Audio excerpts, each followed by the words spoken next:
ఆదికాండము 2వ అధ్యాయము. ఆకాశమును భూమియు వాటిలోనున్న సమస్త సమూహమును సంపూర్తి చేయబడెను. దేవుడు తాను చేసిన తన పని 7వ దినములోగా సంపూర్తి చేసి తాను చేసిన తన పని అంతటి నుండి 7వ దినమున విశ్రమించెను. కాబట్టి దేవుడు ఆ 7వ దినమును ఆశీర్వదించి పరిశుద్ధపరచెను.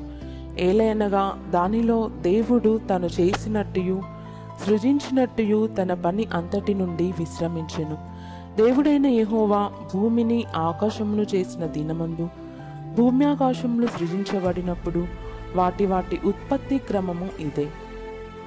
అది వరకు పొలమందలి ఏ పొదయు భూమి మీద నుండలేదు, పొలమందలి ఏ చెట్టును మొలవలేదు. ఏలయనగా దేవుడైన యెహోవా భూమి మీద వాన కురిపించలేదు, నేలను సేద్యపరచుటకు నరుడు లేడు. అయితే ఆవిరి భూమి నుండి లేచి నేల అంతటిని తడిపెను.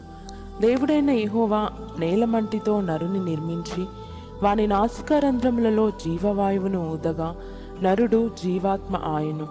దేవుడైన యెహోవా తూర్పున ఏదెనులో ఒక తోట వేసి తాను నిర్మించిన నరుని దానిలో ఉంచెను. మరియు దేవుడైన యెహోవా చూపునకు రమ్యమైనదియు ఆహారమునకు మంచిదియునైన ప్రతి వృక్షమును ఆ తోట మధ్యను జీవవృక్షమును మంచి చెడ్డల తెలివినిచ్చు వృక్షమును నేల నుండి మొలిపించెను. మరియు ఆ తోటను తడుపుటకు ఏదెనులో నుండి ఒక నది బయలుదేరి అక్కడ నుండి చీలిపోయి 4 శాఖలాయెను. మొదటి దాని పేరు పీషోను. అది హవీలా దేశమంతటి చుట్టూ పారుచున్నది. అక్కడ బంగారమున్నది. ఆ దేశపు బంగారము శ్రేష్టమైనది.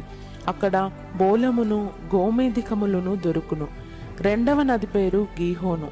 అది కూషు దేశమంతటి చుట్టూ పారుచున్నది. మూడవ నది పేరు హిద్దెకేలు. అది అష్షూరు తూర్పు వైపున పారుచున్నది. 4వ నది యూఫ్రటీసు. మరియు దేవుడైన యెహోవా నరుని తీసుకొని ఏదెను తోటను సేద్యపరచుటకును దాని కాచుటకును దానిలో ఉంచెను. మరియు దేవుడైన యెహోవా ఈ తోటలోనున్న ప్రతి వృక్ష ఫలములను నీవు నిరభ్యంతరముగా తినవచ్చును.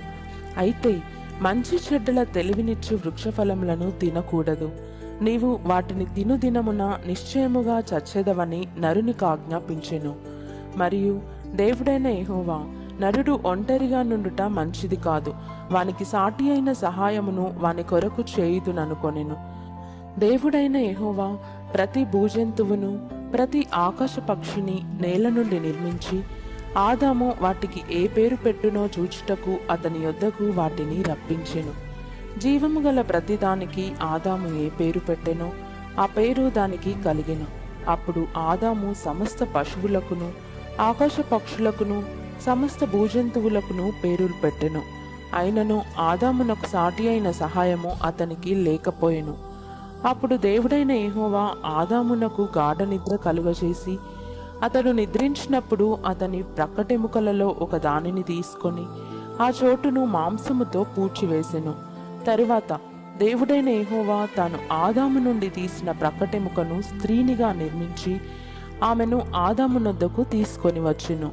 అప్పుడు ఆదాము ఇట్లనెను, నా ఎముకలలో ఒక ఎముక, నా మాంసంలో మాంసము. ఇది నరునిలో నుండి తీయబడెను గనుక నారి అనబడును.